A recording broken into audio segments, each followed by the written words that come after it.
আসসালামু আলাইকুম বন্ধুরা, এখানে দেখতে পাচ্ছেন একটা ইনভার্টারের ক্যাসিং। এটা হচ্ছে inverter and charging 3000 watt 20 ampere charging max. তো এটা কার্টুন সহই আমার কাছে পাঠাইছে আমার এক ভাই। ভাই হচ্ছে দোকানদার। তো এটা কাস্টমারের কাছে বেচছিল। সে কাস্টমারের যে এই ইনভার্টারের যে এসি লাইন আর কি, কাস্টমার নাকি কানেকশন দিতে যে এসি লাইনের ইনপুট মেন যে এসি আর কি, বাসাবাড়ি যে এসি লাইন, ওই এসি এখান থেকে 2 প্লাগ নিয়ে যে বা এখান থেকে এই আউটপুট থেকে লাইন নিয়ে যে ডাইরেক্ট এই যে এরকম সকেট আছে না, এই সকেটের ভিতরে দিয়ে দিয়েছে আর কি।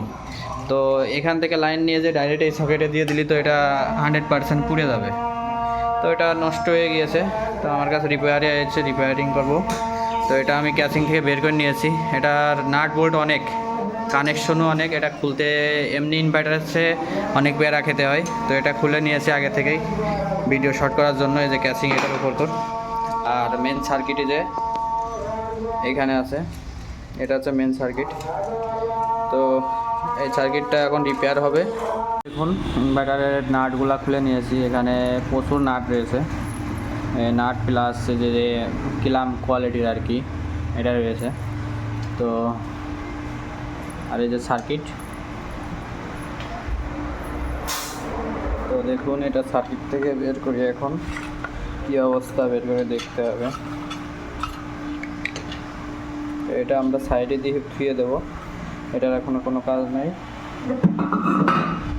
এই যে ইনভার্টারের সার্কিটটা, এটা পিছনের দেখেন একবারে নতুন বোর্ড, কোনো কাজ করা নিয়ে প্রথম কাজ করা হবে।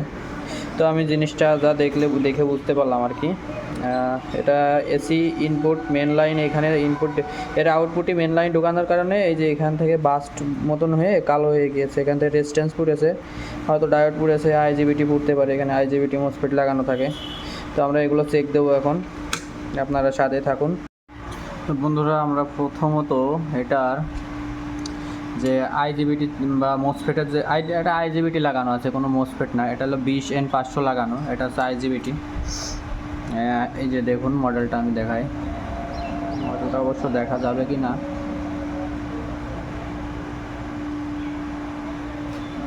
ক্লিয়ার দেখা যায়? হ্যাঁ, এই যে দেখা যাচ্ছে। দেখুন এখানে হচ্ছে G20N50C এই মডেলের মসফেট লাগানো। তো আমার কাছে 20N50 বা 60 এরকম মসফেট আছে। মসফেট তো না, আইজিবিটি। এটা চারটায় আমরা এখন খুলে নেব। তো এখানে চারটায় খুলে নিয়ে প্রথমত প্রত্যেকটা আইজিবিটির গেট ভোল্ট মাপবো। আইজিবিটির প্রত্যেকটার গেট ভোল্ট মাপবো আগে প্রথমত। তারপরে যে আমরা দেখব যে প্রত্যেকটার গেট ভোল্ট ঠিক আছে কি না। যদি ঠিক থাকে তারপরে যে আমরা কি করব, এই যেটা নষ্ট হয়েছে এখানে একটা আইজিবিটি নষ্ট হয়ে গিয়েছে, ওইটা চেঞ্জ করব, প্লাস এই তিনটায় আবার লাগাই দেব। তো বন্ধুরা, আমরা প্রথমত এটার যে আইজিবিটি বা মসফেটের যে এটা আইজিবিটি লাগানো আছে, কোনো মসফেট না। এটা হলো 20N500 লাগানো, এটা হচ্ছে আইজিবিটি। এই যে দেখুন মডেলটা আমি দেখাই, মডেলটা অবশ্য দেখা যাবে কি না,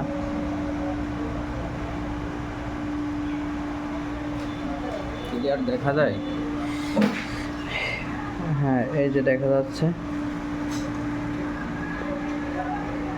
দেখুন এখানে হচ্ছে G20N50C এই মডেলের মসফেট লাগানো। তো আমার কাছে 20N50 বা 60 এরকম মসফেট আছে। মসফেট তো না, আইজিবিটি। এটা চারটায় আমরা এখন খুলে নেব। তো এখানে চারটায় খুলে নিয়ে প্রথমত প্রত্যেকটা আইজিবিটির গেট ভোল্ট মাপবো। আইজিবিটির প্রত্যেকটার গেট ভোল্ট মাপবো আগে প্রথমত। তারপরে যে আমরা দেখব যে প্রত্যেকটার গেট ভোল্ট ঠিক আছে কি না। যদি ঠিক থাকে তারপরে যে আমরা কি করব, এই যেটা নষ্ট হয়েছে এখানে একটা আইজিবিটি নষ্ট হয়ে গিয়েছে, ওইটা চেঞ্জ করব, প্লাস এই তিনটায় আবার লাগাই দেবো।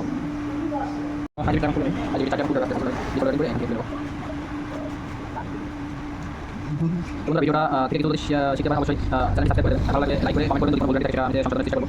তো আপনারা অবশ্যই আমাকে ধরাই কোন বলেছেন, আপনারা যদি না বলেন যে এই বলেছে বা এই জায়গায় সমস্যা আছে, তো আমি সেটা সংশোধন করব। তো আপনারা অবশ্যই কমেন্ট জানাবেন, আর আপনাদের সুন্দর একটা কমেন্ট করে জানাবেন। তো আমরা একটা 5 খুলে গেছি, বাস আছে আর দুইটা।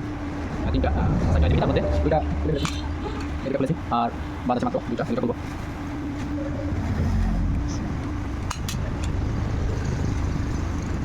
বন্ধুরা চ্যানেলটি অবশ্যই সাবস্ক্রাইব করে রাখবেন, এরকম ভিডিও আরও আসবে। এরকম ভিডিও দেখতে হলে অবশ্যই সাবস্ক্রাইব করে রাখবেন। আছে আমাদের কাছে ভিডিওটি সবার সাথে সাথে পছন্দ যে বেল আইকন আছে ওটা অল করে রাখবেন, তাতে ভিডিও সবার সাথে আপনাদের কাছে পৌঁছে যায়। তো দেখুন চারটা আইজিবিটি আমি খুলে নিয়েছি, এই চারটা। তো এটা দেখুন এটার অবস্থা কি, এটা অবশ্যই এটাই পুড়ছে, এটা কালো হয়ে গিয়েছে একবারে। দেখুন এই চারটা, এখন আমরা চারটা চেক দেবো যে কী অবস্থায় আছে। হ্যাঁ, মাল্টিমিটার ডায়োড মোডে সেট করে নেব। এই যে ডায়োড মোড, এটা ডায়োড মোডে সেট করে নিয়েছি। এই যে গ্রাউন্ড যেটা হচ্ছে ব্ল্যাক আর কি, এটা গ্রাউন্ড, এটা হচ্ছে আপনার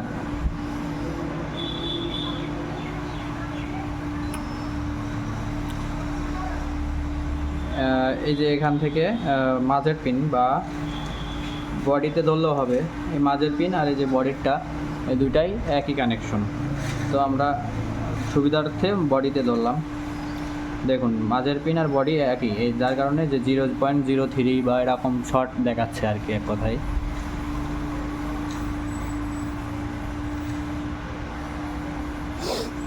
তো আমরা এই যে গেট, এই যে দেখুন এটা নষ্ট হয়ে গিয়েছে, এটার ভোল্টেজ, এটার গেট পিনে হচ্ছে শো করতেছে, পয়েন্ট শো করতেছে, যার কারণে বোঝা যাচ্ছে যে এটা নষ্ট হয়ে গিয়েছে। যে মোসফেট বা আইজিবিটিগুলো ভালো থাকে সেগুলোর গেট পিনে কোনো ভোল্টেজ থাকে না বা কোনো রিডিং দেখাবে না আর কি। তো এটা গেট পিন, এটা যদি রিডিং দেখাচ্ছে যেহেতু, তো এটা বাদ। তো তারপর এটা চেক করি, দেখুন এটাই কোনো গেট পিনে কোনো রিডিং নেই, এটা 0 হয়ে আছে। তো এই যে এখানে এইটাই রিডিং থাকবে যে 154। তো আমি যদি রিডিংটা চেঞ্জ করতে চাই, তো এই গেট পিন আর মিডিল পিন শর্ট করলে এটার দেখেন চেঞ্জ হয়ে যাবে। দেখুন 477, মানে এই গেট পিনটা কোনো সিগন্যাল দেবে না, এক কথায় কোনো রিডিং শো করবে না মাল্টিমিটারে যদি ভালো থাকে। তো এটা যেহেতু রিডিং শো করতেছে না, তো এটা ভালো আছে, এটা আমাদের কাজে লাগবে। তারপরে এটা চেক দেবো, দেখুন এটা হচ্ছে 0.010, মানে এটা নষ্ট হয়ে গিয়েছে। তো এটাও আমাদের পাল্টাতে হবে। এই পাশেরটাও দেখি, দেখেন 0.03 ফুল শর্ট আছে, এটা বাদ। এটা দেখি, এটাও দেখুন এটাও শর্ট। তো আইজিবিটি অলরেডি 4টার ভিতরে একটা ভালো আছে আর 3টাই নষ্ট হয়ে গেছে। এই 3টা আইজিবিটি নষ্ট, তার মধ্যে একটা শুধু আমরা ভালো পেয়েছি, 3টার ভিতরে একটা ভালো পেয়েছি, একটা আইজিবিটি ভালো পেয়েছি। তো মাল্টিমিটারটা সরাই রাখি, 3টাই বাদ। আর এখন আমরা দেখব হচ্ছে, যেহেতু আমাদের একটা কাজে লাগবে, একটা এক সাইডে সরাই রাখি আইজিবিটি।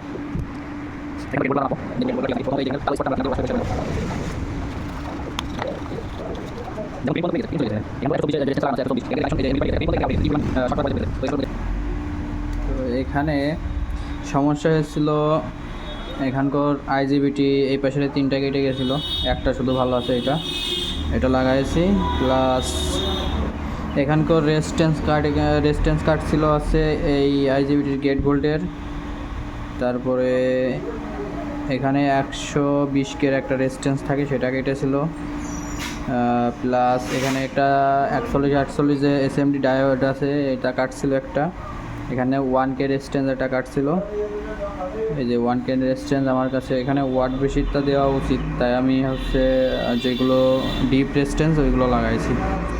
আর মোটামুটি এখানে একটা ডায়োড ট্রানজিস্টর থাকে Y1 মডেল। তো ওই মডেলের এই ডায়োড ট্রানজিস্টরটা কাটছিল, এটা কাটার কারণে আমি এই দিকের সব কমপ্লিট করছি, রেজিস্ট্যান্সগুলো দিয়ে আইসি দিয়ে সব কমপ্লিট করছি, কিন্তু এখানে যে এসি আউটপুট এটা আসতেছে না, আবার ইনভার্টার রানিং হচ্ছে। তো এই যে এখানে যে Y1 নামের যে ট্রানজিস্টরটা আছে, এটা হচ্ছে এখান থেকে ফিডব্যাক হিসাবে কাজ করে। এই যে এখান থেকে এই যে এখানকার ডায়োড আছে এসএমডি ডায়োড, এই ডায়োডের মাধ্যমে এই দিক থেকে এখান থেকে এই যে এখানে ফ্রিকোয়েন্সি আইসি আছে, এই আইসিতে একটা সিগন্যাল পাঠায়। তো এটা শর্ট হয়ে গেছিলো, যার কারণে সিগন্যালটা ওখানে যাচ্ছিল না, তাই আউটপুটে এই পাশে আউটপুট আসতেছিল না। তো এখানকার এটা চেঞ্জ করে দেওয়ার পরে এখানে আউটপুট এখন আলহামদুলিল্লাহ আসছে। তো আমি আপনাদের একটা জিনিস দেখাই আউটপুটটা ঠিকঠাক আসছে কি না।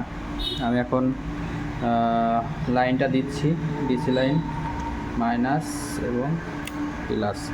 তো লাইনটা দিয়ে দিয়েছি, এই দুই তার হচ্ছে এই যে রিলের মাধ্যমে, রিলের মধ্য থেকে এসে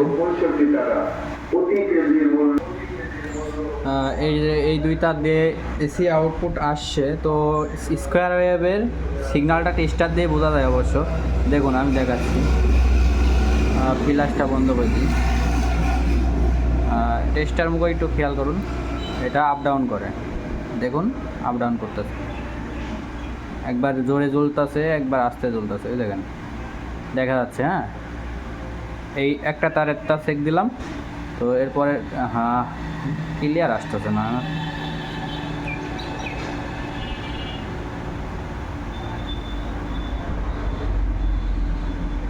তো দেখুন এই যে ঠেকানোর সাথে সাথে স্কোয়ার ওয়েভের লাইন টেস্টার দিলেই বোঝা যায়। ইনভার্টারের দুই তারে এরকম আপ ডাউন করবে। হ্যাঁ, কমপ্লিট যদি থাকে এই যে একবার লিপবে একবার জ্বলবে। তো এই যে এই পাশের এই তারটাও দিয়ে দেখাই, দেখুন একবার লিপছে একবার জ্বলতেছে। তো এখানকার আউটপুটটা আমি দেখাই, 100 ওয়াটের একটা বাল্ব আপাতত লোড দিই, দেখুন এই বাল্বটা আমি লোড দিচ্ছি, এই দেখুন 100 ওয়াটের বাল্ব কিন্তু ক্লিয়ার জ্বলতেছে। তো ইনশাল্লাহ আমাদের আউটপুট এখন কমপ্লিট।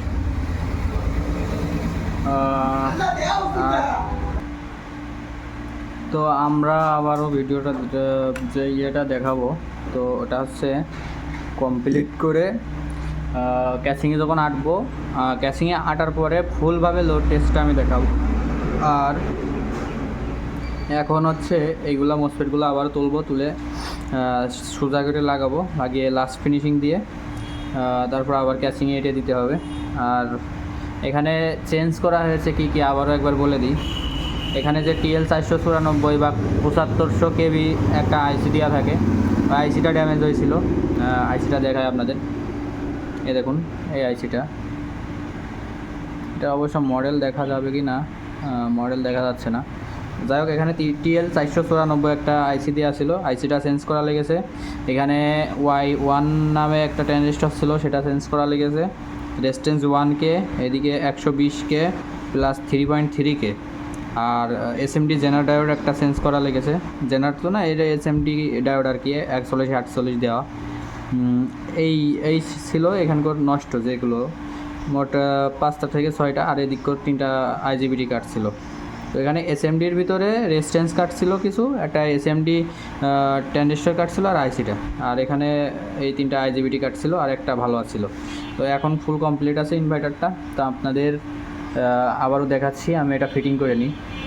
অনেকগুলো তার যে ডিসোল্ডারিং করা হয়েছিল এগুলো আবার সোল্ডারিং করে দিলাম, এই সুইচের কানেকশন প্লাস এখানে ব্যাটারির পজিটিভ লাইন যায়, এসি লাইন খোলা ছিল, এদিকে ফ্যানের লাইন খোলা ছিল, এগুলো লাগানো লাগলো। এখানকার পজিটিভ প্লাস মাইনাস, এখানকার এই যে নাট বোল্ট না খুললে তো এটা আলাদা করা যায় না, এটা খুললাম। সব কিছু খোলার পরে এখন আবারও আটা হয়ে গিয়েছে, ফুল কমপ্লিট করা। ভিডিও তো দেখলেনই সবাই, এখানে কী দিয়ে কী বিষয় ছিল সব তো বললাম। তো এরকম স্টেপ বাই স্টেপ কাজ করলে ইনশাল্লাহ কোনো সমস্যা ছাড়াই যে কোনো ধরনের ইনভার্টার আবারও রিপেয়ার হয়ে যাবে বা আগের মতনই আবার চলবে। তো আমি ক্যাসিংটা এইটে লোড টেস্টের সময় আবারও দেখাচ্ছি। আইপিএসটা কভারটা হয়ে গিয়েছে, যে এটা যে ব্যাটারি কানেকশন দিয়েছি, তো এটার যে পজিটিভ লাইন, যেখানে ব্যাটারি প্লাস এবং নেগেটিভ লাইন ব্যাটারি মাইনাসে দিয়ে দিয়েছি কানেকশন। তো এখন আমরা সুইচটা অন করবো, দেখি। এটা হচ্ছে এই যে ব্যাটারির ভোল্টেজ এলইডি আর কি, এখান থেকে আউটপুট ইনপুট করা যায়। এটা অফ রাখি। তো আমাদের এই যে মেশিনটা অন হয়ে গেল। তো এখন আমরা লোড দিয়ে দেখবো কী অবস্থা। 200 ওয়াটের বাল্ব একটা লোড দিলাম। এই যে এটা 200 ওয়াট, এই যে এটার ক্যাচ ইয়ে বিসমিল্লাহ। এই যে দেখুন 200 ওয়াটের বাল্ব কিন্তু জ্বলতেছে। তো এখানে 200 ওয়াট লোডে রয়েছে। 200 ওয়াট লোডে আমার ব্যাটারি ভোল্টেজ লেভেল এসেছে দেখুন 12.4। তো আমার আনুষঙ্গিক আরও কিছু লোড আছে, আমি ভোল্টেজটা লোডটা অফ করে দিই।